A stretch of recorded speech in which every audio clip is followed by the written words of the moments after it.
The air in Port Charles just got sucked right out of the room, leaving nothing but the suffocating weight of irreversible consequences and choices that will leave a trail of absolute devastation in their wake. Let's start with Michael and Jacinda. Are you kidding me? With this woman? I knew Jacinda was getting desperate. I knew she was feeling insecure about Willow and Michael's lingering connection. But drugging her? Jacinda actually went out of her way, got her hands on pills from Ezra Boyle, and dropped them into Willow's ice. And she did it while Wiley and Amelia were with their mother. I am screaming. I am literally screaming at my screen. And she actually thought this was a good idea?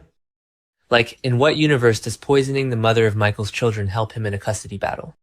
Jacinda's logic is so deeply flawed, it borders on psychotic. She actually tried to justify it to Michael. She stood there, looking at him with those wide, desperate eyes, and confessed to drugging Willow, thinking he would somehow be grateful. She thought she was handing him the ultimate advantage in court. Delusional. Absolutely delusional. Michael's reaction was everything I needed it to be, and more. He went nuclear. And honestly, good for him. Because if there is one thing Michael Corinthos does not tolerate, it is women who put his children in danger. Remember when Nell tried to pull her crazy stunts? Remember the absolute hell she put Michael through? Yeah, didn't work then either. Michael has a radar for this kind of toxic, dangerous. The second Jacinda confessed, you could physically see the blood freeze in Michael's veins. He realized in real time that the woman he was dating is a literal monster. He dumped her on the spot. He completely kicked her to the curb, and I cheered. I am sorry, but Jacinda deserves to be left in the dust. She risked Willow crashing a car with Wiley and Amelia inside. The sheer horror of what could have happened if Willow had gotten behind the wheel while completely loopy on those drugs is terrifying.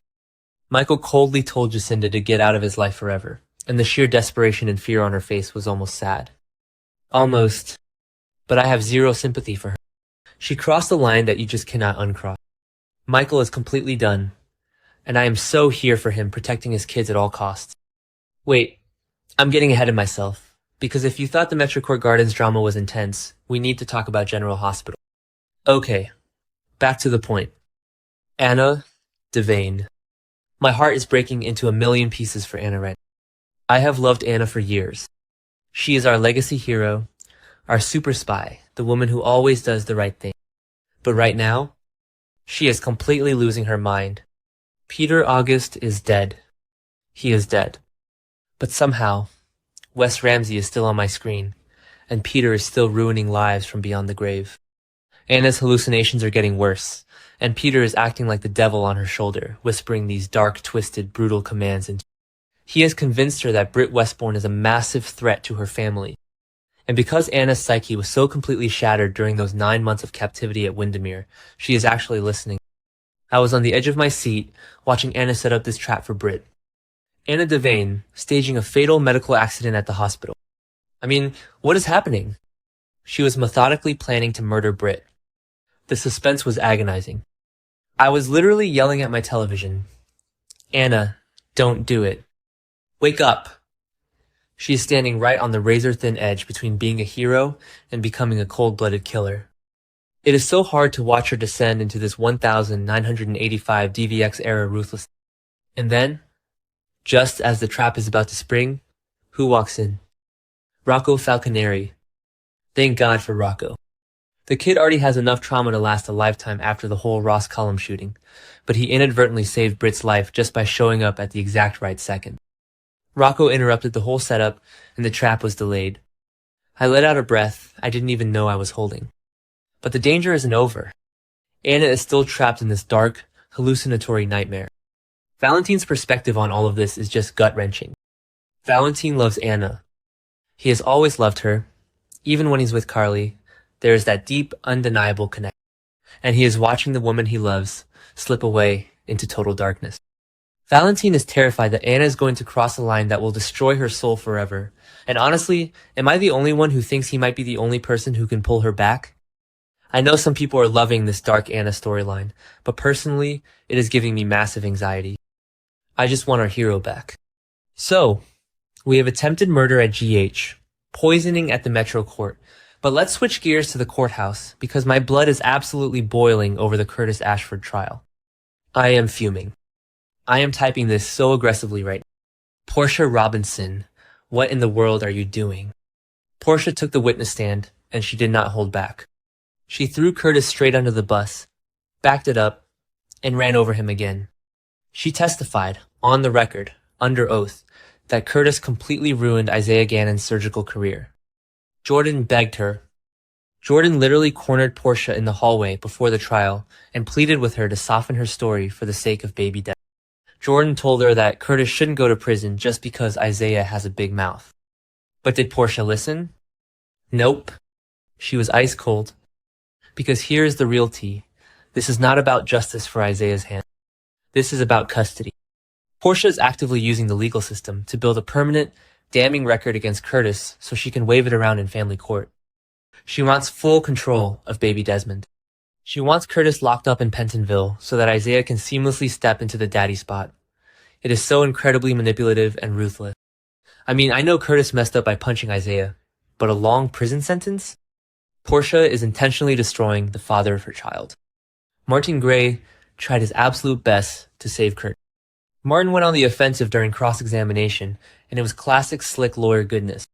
He aggressively attacked Portia's timeline, needling her about exactly when she started sleeping with Isaiah while still married to Curtis. He tried to paint her as a biased, vengeful ex-wife, but it didn't rattle her. Portia sat there like a stone wall. And the worst part? The jury is totally eating it up. They are leaning heavily toward Isaiah being the poor, tragic victim. Curtis's face during that testimony just broke me. You could see the exact moment the realization hit him. He rejected the 2-year plea deal because he wanted to fight for his place in Desmond's life.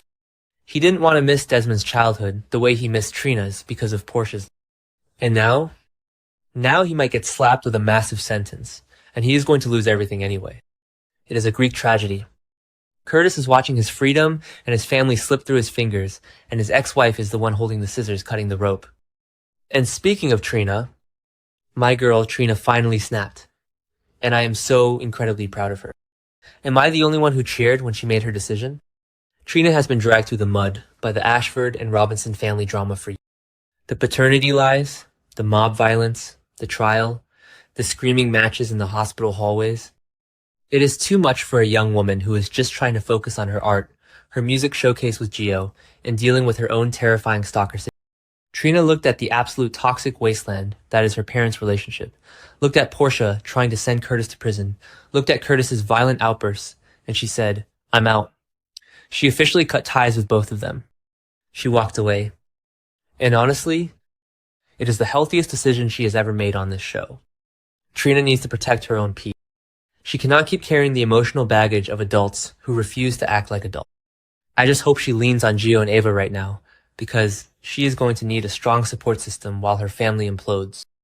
Like seriously, let's just recap the sheer volume of chaos we are dealing with. Jacinda is a poisoner. Michael is a single dad again. Willow is loopy and vengeful. Anna is taking orders from a dead supervillain. Britt is narrowly escaping medical assassination. Rocco is an accidental savior. Valentine is heartbroken. Portia is a ruthless custody stealer. Curtis is facing prison. Isaiah is playing replacement. And Trina is emancipating herself from the madness. I am exhausted. I am emotionally drained, but I am also so completely hooked. The writers are firing on all cylinders right now. Every single scene feels like it has life or death stakes. If Curtis goes to prison, what happens to the Ashford family?